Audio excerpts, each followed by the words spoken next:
Oh Jesus handle. In terms of handling, it has its, which is actually the biggest flaw of this car in terms of design. Welcome to Car Fanatic. Let's find out what the biggest flaw is of this Audi A3 from 2007. Let's start from the exterior of this car. You can see that this is the facelifted model. Of course, there is another facelift of this car which has a little bit different front bumper, grille and headlights. This car is fitted with some halogen headlights and not xenon ones. It was an option to choose them, but obviously somebody didn't choose them, so this car doesn't have them. We can see some fog lights, also a kind of a little splitter in the front of this car.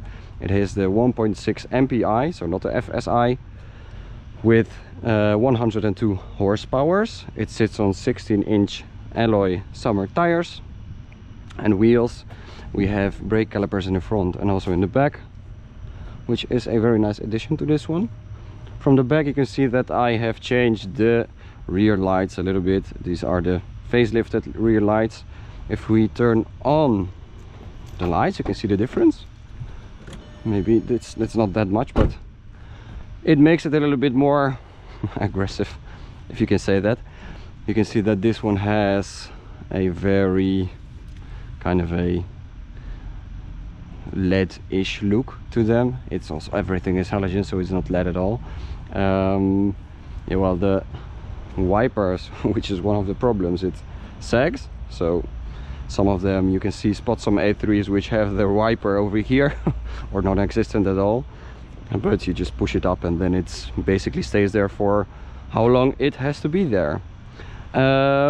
It also has a tow bar. I don't really use it, but it's fine because it doesn't have parking sensors. On this one it's optional, this one doesn't have it.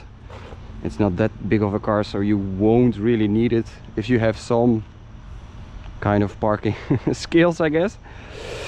Let's move on to the trunk, which is actually a very big trunk. You can easily fit some 2 suitcases, maybe 3 smaller ones. Otherwise you can always fold down the rear seats by clicking and then pushing. It's a 70-30 split, so there isn't, or this one doesn't have a optional like a 3-way split that you can split them individually.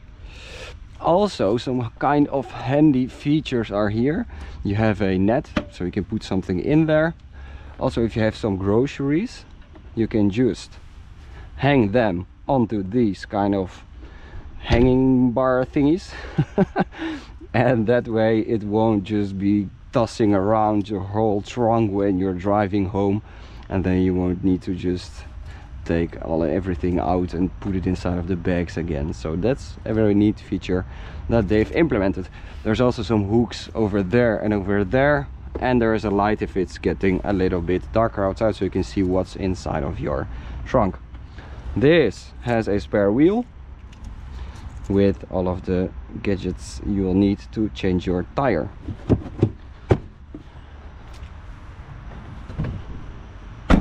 That's the trunk, which is very plenty for this kind of a car. You can compare it to a Golf 5.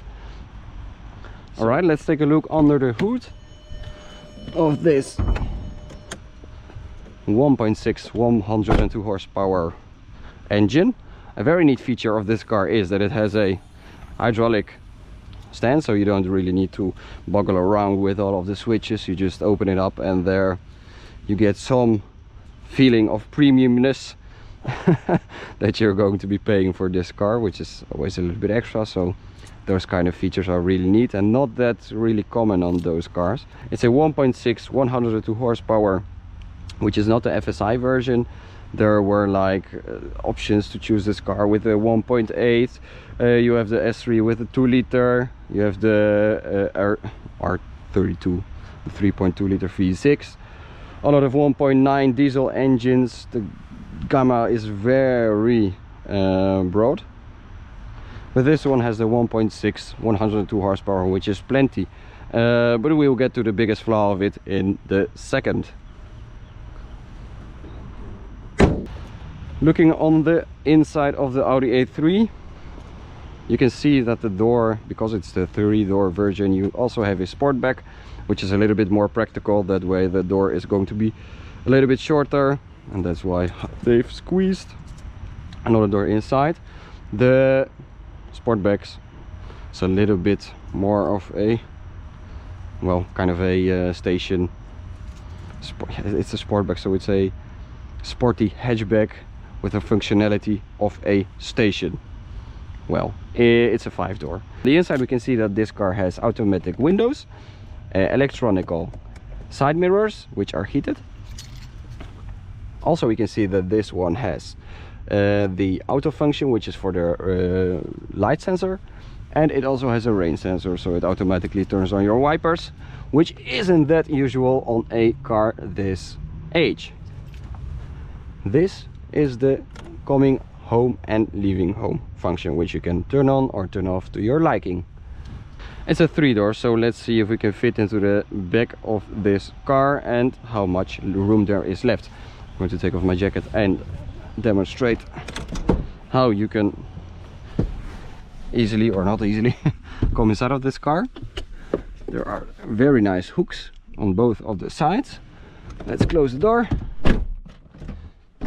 and move this a little bit back. So sitting in the back, you can actually see that there is a lot of space in the back for the passengers. It's a 3-door, but it's not an unpractical 3-door. There is a little bit of storage. It was an ashtray, but nobody uses it anymore, I guess. But if you are wanting to use it, you can use it over here. Even if there is a tall person driving, you will still have plenty of knee room. Eventually I can almost lay down as if it's an A8, but we can't really compare those cars in this segment. If you're a little bit of a taller person, you can also adjust the seat belts over there. There is a armrest over here, and a little bit of storage also on that side. This car doesn't have the ski hatch, so there isn't any armrest to fall down to. Also there are some oh Jesus handles if the driver is going around a little bit too fast for your liking. Speakers in the back, some nets to put your food if you're on a road trip, and also we do of course have lights which are controlled through there or individually through here. I've made them just LED. There's a simple pack retrofit. You can pull out all of those plastics, exchange the bulbs, and then you'll just have some kind of a modern interior inside of this car. So that's basically the back. You can easily also sit with 3 people in the back, but the biggest downside is that this roof lining, the seat is a little bit higher up, so it's going to be a little bit of a squeeze, especially for the people sitting in the corners of the car. They're probably going to hit their head. That's what I've had with my friends. They've kind of weren't really practical and handy because they were hitting their head against this.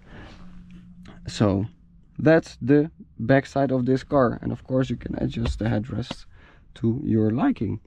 So let's move on to the front of this car. Going out is of course very unpractical because it's a 3-door, so it's the sportiness that has its drawbacks.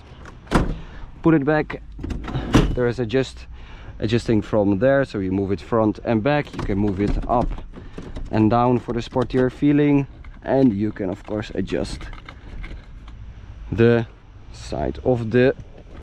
So this car comes standard with a climatronic, so you can control the temperature on the left and on the right separately. It's also an automatic climate control, which, yeah, well, as the name suggests, it automatically regulates the temperature and everything to get to the desired temperature on the left and on the right side. It also controls how much the fan is blowing. It also has AC, and you can turn it off with this button.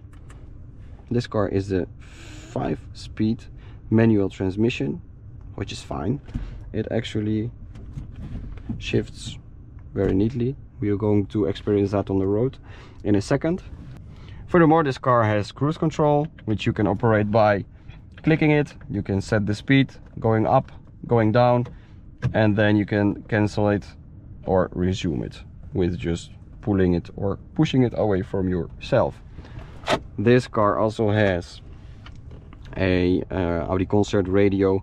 The first generation had a smaller screen, which was your only radio, and now right now it's a bit, well, modern, I guess. And the second facelift has a navigation screen and everything integrated inside of that. Of course optional, but that's the biggest difference with this car.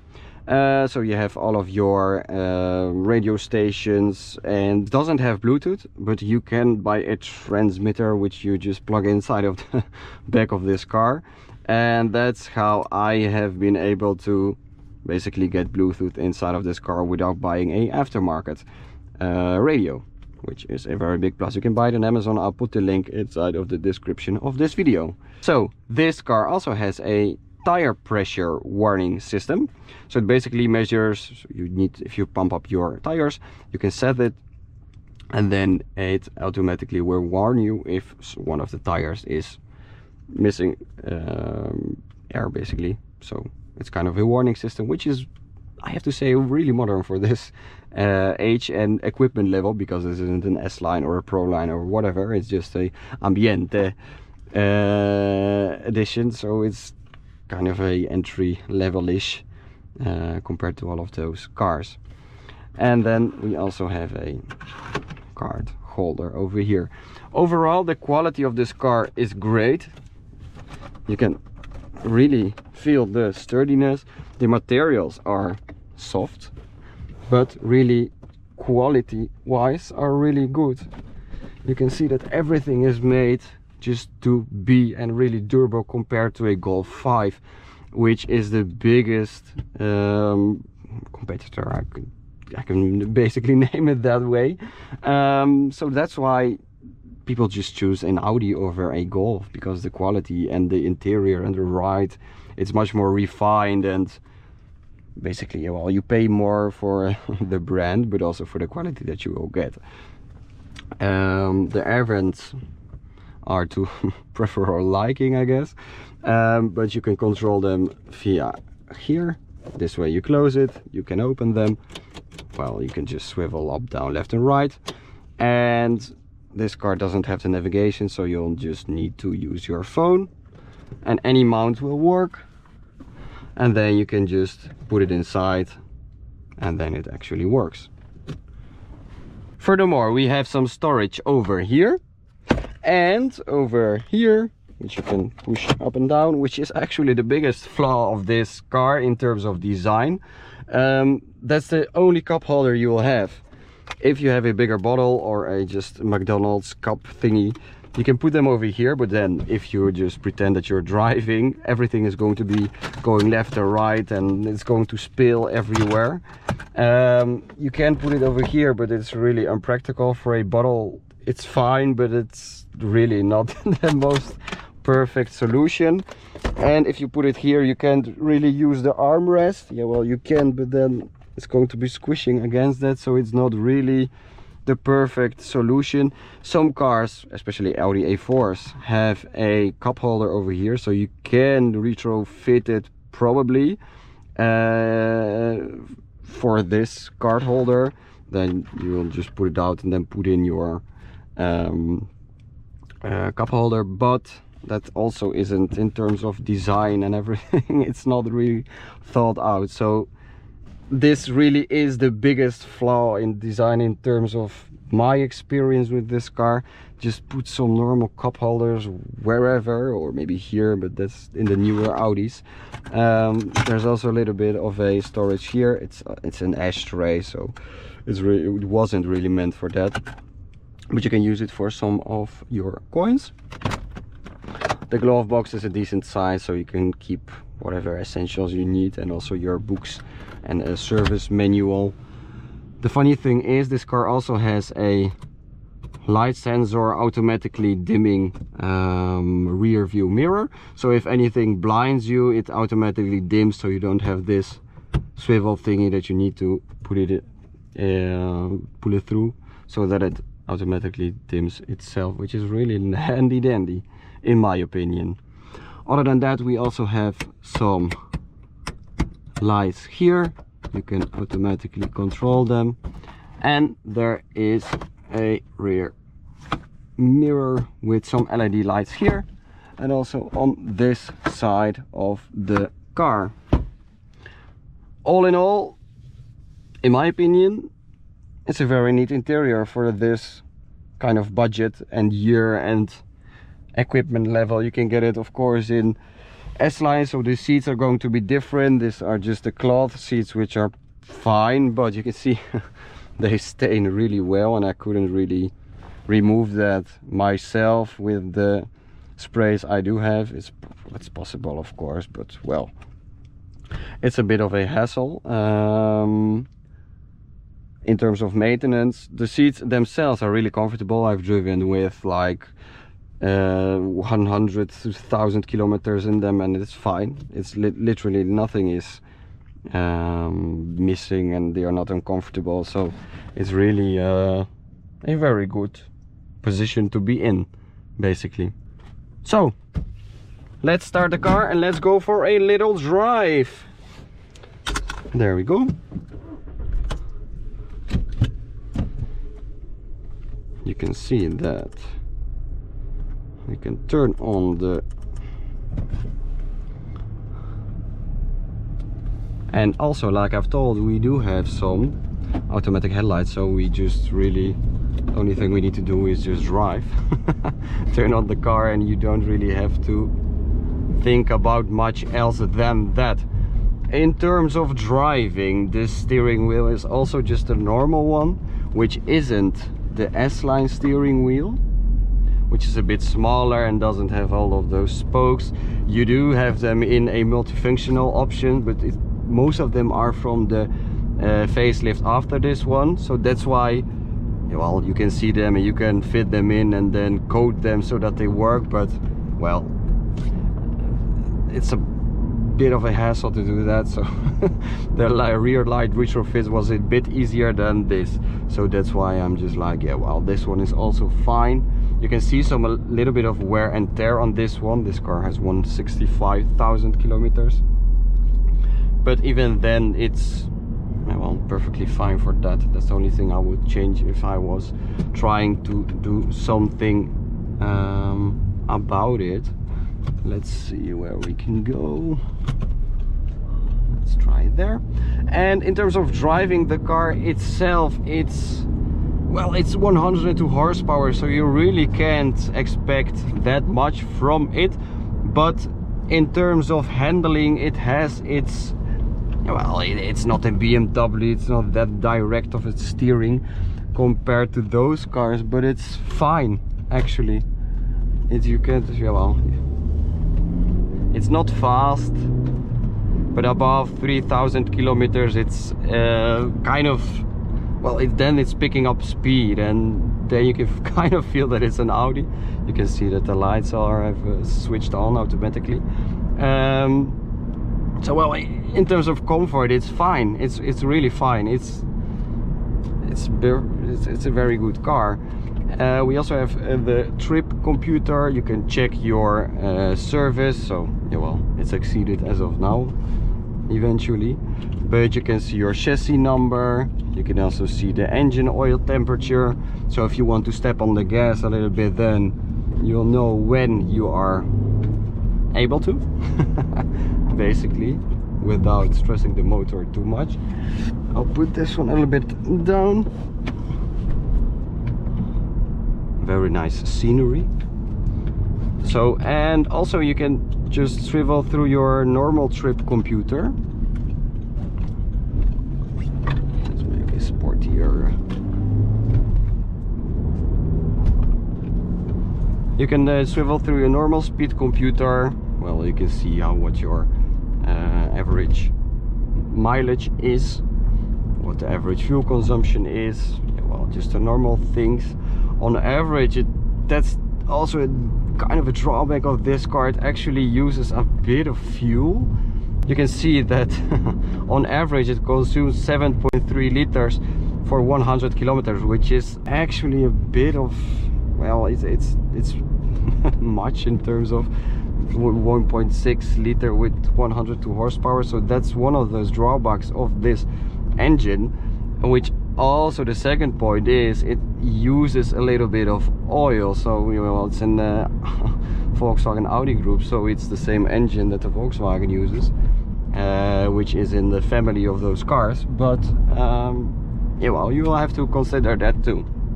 So the last drawback, or kind of a improvement point of this car, is that it has 5 speeds only, and the FSI versions, and most of them, do have 6 speeds manual, so that way the transmission doesn't have to work this hard as it does as of now.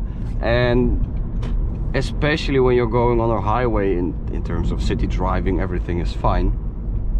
But especially when you go on the highway, you can tell that the RPMs are like 3000 when you're going 130, so you can really hear the engine going. And that's one of those things that I'm like, well, they could have done it better. So that's why with a 1.6 FSI they've made it a 6-speed manual, if I'm not wrong.